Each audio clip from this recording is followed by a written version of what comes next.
In this video we are going to look at splitting and trimming movie clips.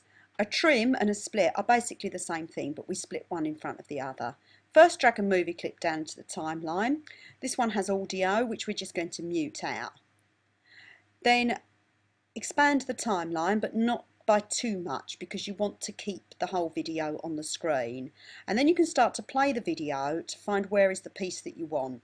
I know that I want a part at the beginning with the little boy on his scooter, and I want to cut it out just before the man and the dog come into shot. So I'm just going to drag that back to the point where the man and the dog have disappeared, and then I'm using that as a marker. I go to the beginning of the video, the end of the video, sorry, and I drag from the end back to my marker to say yes, trim to here.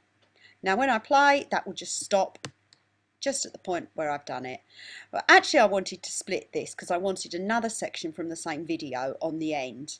So to do that, I need to put another section down into my timeline.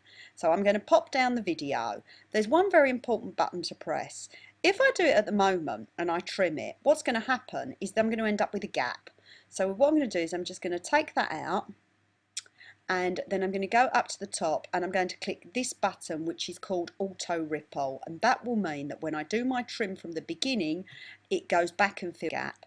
So this time I want the end of the film, so I'm going to find the bit that I want, and I want the bit where the little boy turns around and looks at us and then wiggles his bum.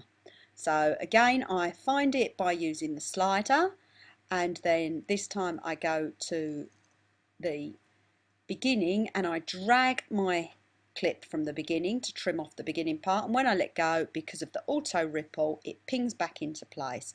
And that's my video showing the little boy on the scooter and then looking back at me and having his wiggle. You will need to put in some evidence showing that you before and after shots of your split and trimmed clips into your AO3 document to claim the marks for doing this.